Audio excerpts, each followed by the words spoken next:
Okay. There are even more advantages, and I'll cover them in just a minute. But first, let me address that question that I know is nagging you in the back of your mind. You're saying to yourself right now, okay, this all sounds great. Everything you've said so far makes a lot of sense, and I'm interested.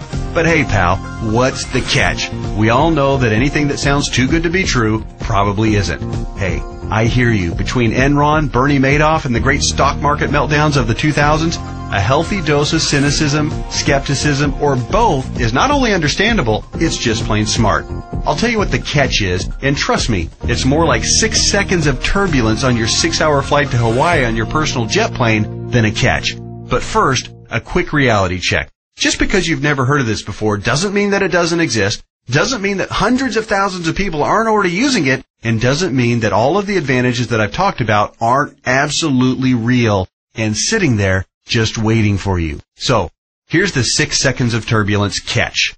Per IRS rules, you have to fund the plan I'm telling you about with after-tax dollars. In other words, you can't deduct the amount you contribute off your current year's taxes like you can with a qualified plan. That means that if you were to contribute $6,000 this year in an IRA versus this retirement savings vehicle, you'd in reality pay an extra $2,000 in taxes this year, assuming a 33% tax bracket. If you're in a lower tax bracket, naturally, your tax savings would be less. That sounds like a drawback, right? Well, actually, no. To understand why funding with after-tax dollars instead of before-tax dollars like you would with a qualified plan is not a drawback, you just need to understand the alternatives. Answer this philosophical question. If you were a farmer, would you rather pay taxes on the small sack of seeds when you purchase them in the spring, or would you rather pay taxes on your entire harvest when you sell it in the fall? Well, do the math. If a farmer bought $1,000 worth of seeds and was taxed at 8%, he'd pay $80. But if the farmer planted those seeds and paid the same 8% of taxes on a $50,000 harvest, he'd pay $4,000 in taxes. 80 versus 4,000. That's a 50 times increase in taxes paid. The same rationale applies to your retirement savings.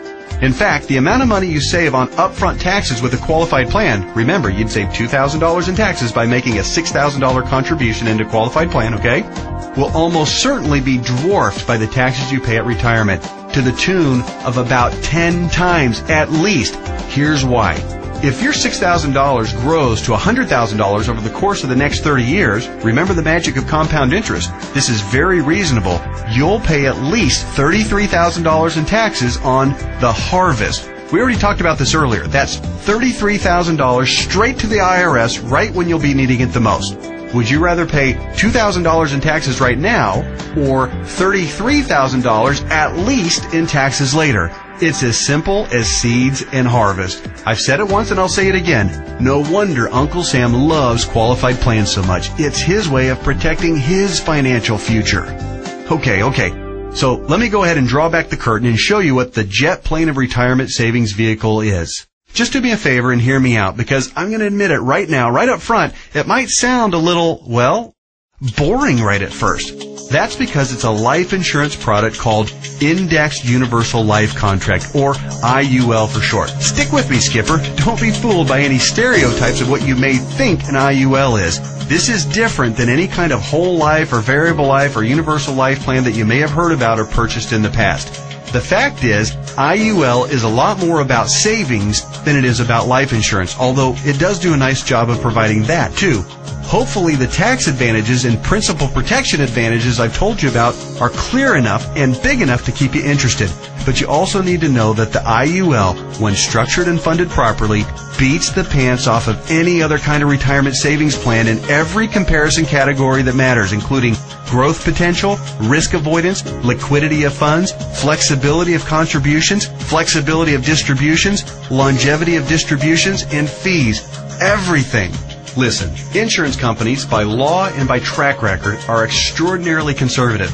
Yeah, I know that AIG tanked it, and you might be thinking that all insurance companies are going bust. Nothing could be farther from the truth. Life insurance companies that offer IULs, as a rule, have massive cash reserves.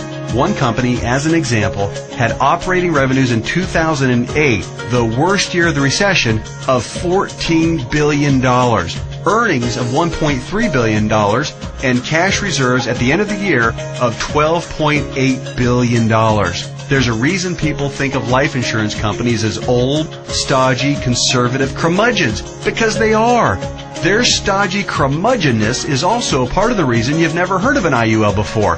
Life insurance companies thrive with things like risk management, actuarial tables, and other boring life insurance stuff. But they don't know jack when it comes to communications. Go online right now and read their brochures. It's like reading hieroglyphics.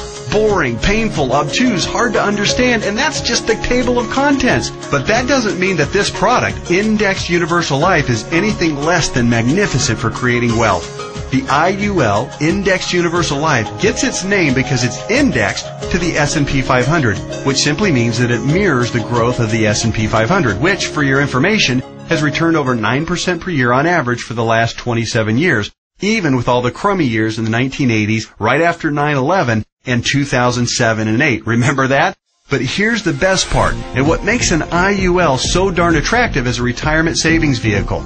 The reason IUL accounts, when structured properly, won't lose principal is because the lowest return guaranteed by the contract is 0%. Or, in technical speak, they have a floor return of 0%. They can't lose money. If the stock market tanks for the year, your IUL contract doesn't take a big hit. It just stays even right where it is. Stated differently, an IUL locks in the gains during up years, but it doesn't participate in the down years. Take that, IRA. You can't even come close to competing with that. Everyone knows that portfolio losses are killers because you have to double up just to get back to even. You eliminate that risk with the IUL since your floor is 0% annual growth. No loss of principal. Compare that to the devastating 37.2% loss of the S&P 500 in 2008. If you were indexing your IRA against the S&P 500 and therefore did not have the 0% floor like you would with an IUL contract, if you had a $1 million portfolio on January 1st of 2008, you would have ended the year with just $628,000. Ouch! Even with the big bounce back year of 2009, where the S&P returned 23.6%, the $628,000 you had left after getting killed in 2008 would have only grown to about $775,000. Still deep in the hole. Not with an IUL.